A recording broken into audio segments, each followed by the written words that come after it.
What's good, y'all? What's good, Real Talk Squad? This is Miles. You're listening to Real Talk with Miles Johnson, where you know I always keep it real. Y'all see what happened yesterday. What's up with my Eagles? They've been going crazy. The only undefeated team in the NFL, 4-0, and they just keep getting better. And I'll say this, their win against Jacksonville, against the Jaguars, in Doug Pederson's return, was easily their most impressive win of this season. And they showed on display how dynamic this team can be, and specifically the offense. Now, I don't think there is a team, there is a roster in the NFL, top to bottom, that is better than the Philadelphia Eagles. You can run the ball. You can pass it. It might be one game that A.J. Brown goes for $160. Might be another game Devontae Smith goes for $120. And it might be a game like against Jacksonville when a guy in Miles Sanders goes for how many yards? 134. 134 yards. 27 carries. Now, if Miles Sanders can be that guy to where when we need him to show up and give us 20-plus carries, he can deliver and give us over 100-plus yards, the Eagles are winning. Like, it's not even close. They're going to just sweep everybody. They're going to end up sweeping everybody. So look at this team. Look at this win yesterday. It just showed how great this Eagles team can be. And if they're 100% healthy, this offensive line and the D line, if they are 100% healthy or anywhere close to it, I have a great feeling that this Eagles roster is going to end up, making some noise and end up getting to that Super Bowl come playoff time. Talk about the offensive line. I mean, it's like Jalen Hurts never gets sacked. 2 sacks, that's it. I know his QBR wasn't good, and we're going to talk about what happened in the beginning of the game.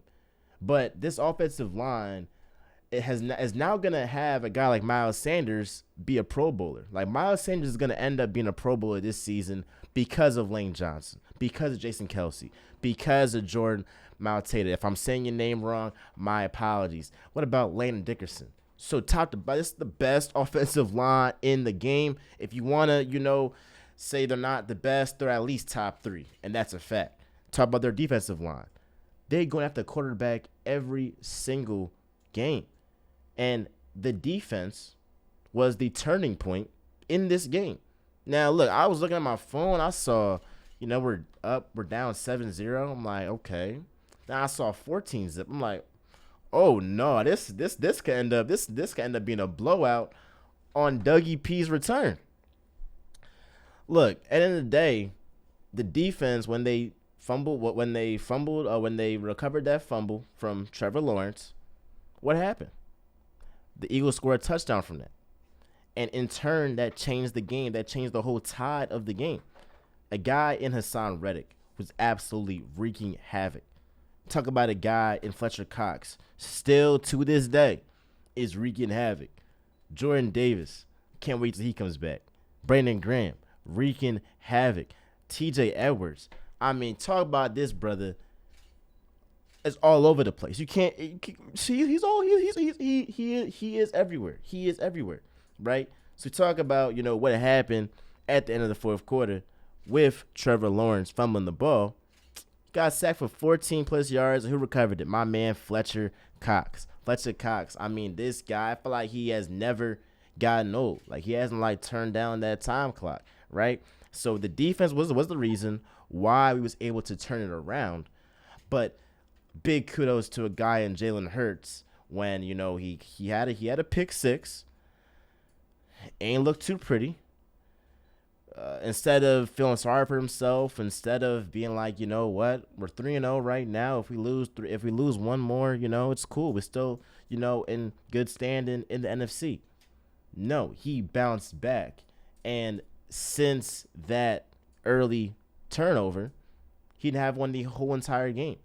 And it was almost a flawless performance, in my opinion, I would say, after that interception. And that's what you need from your quarterback. When things aren't going well, he still performs. He still rises to the occasion.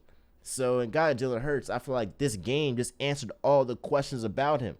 Now, yes, he hasn't been in the playoffs yet. He still hasn't had that much experience, so there's still gonna be some questions. But let's not act like when this guy is under adversity, when you know what hits the fan, Jalen Hurts will always rise to the occasion. He is never scared of that moment.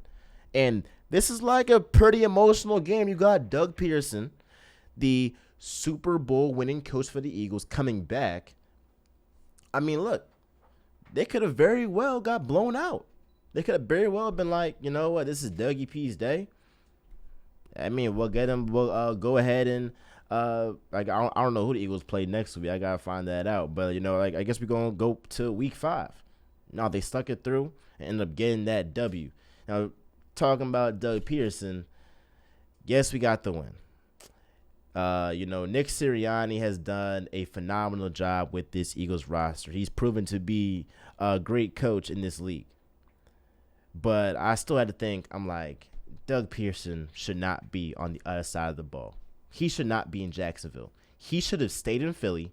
The Eagles should have never got rid of him. The Eagles should have never got rid of Doug Pederson. And it was like this game yesterday, it was like, man, why can't we just have Dougie P back? I don't know why he got fired. But I'm like, how can you fire the one coach that got the Eagles a Super Bowl? I don't get how you do that. I feel like Howie, you know, still owes us to this day for getting rid of Doug Pederson. I still want to know why it was that Doug Pederson ended up getting fired. But he should never gotten fired. And I love Nick Sirianni. I had some hesitations from the start.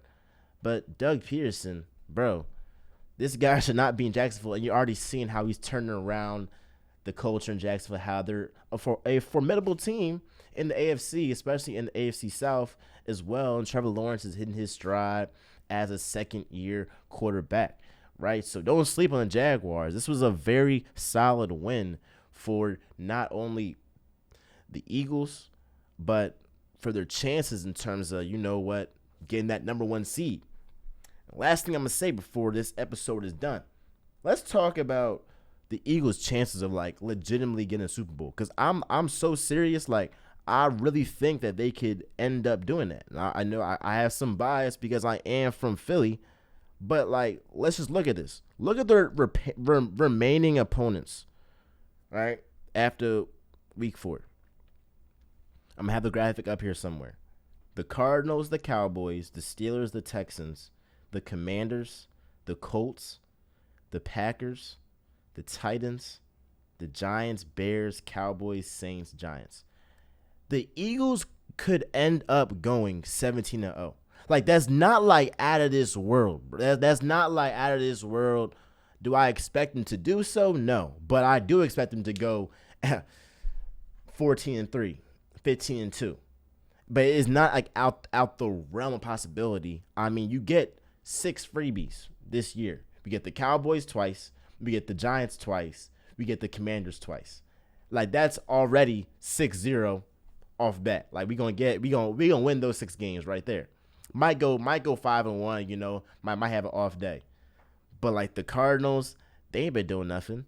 The Steelers, you know, I mean they've had some quarterback controversy. I don't know about them. The Texans, I ain't worried about them. The Colts, they like, what team out of the remaining schedule that the Eagles have are you looking at being like they could pose a real threat to them in that game?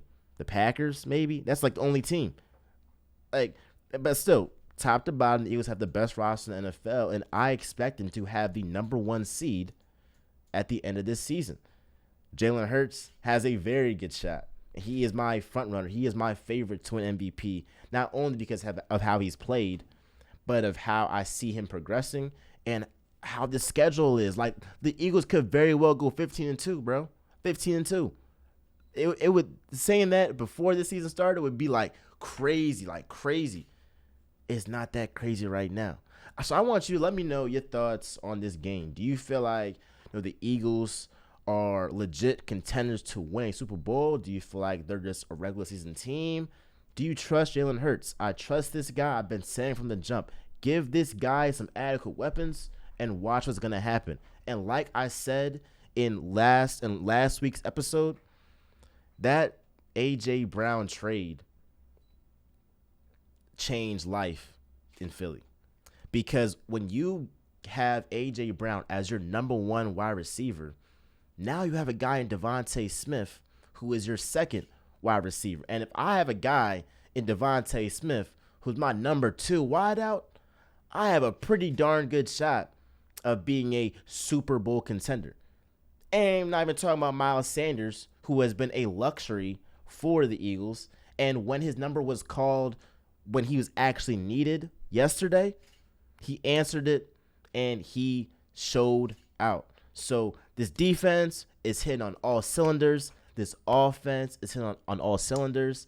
And let me know your thoughts on this Eagles team down below. This is Real Talk with MJ, where y'all know I always keep it real. I'm out, y'all.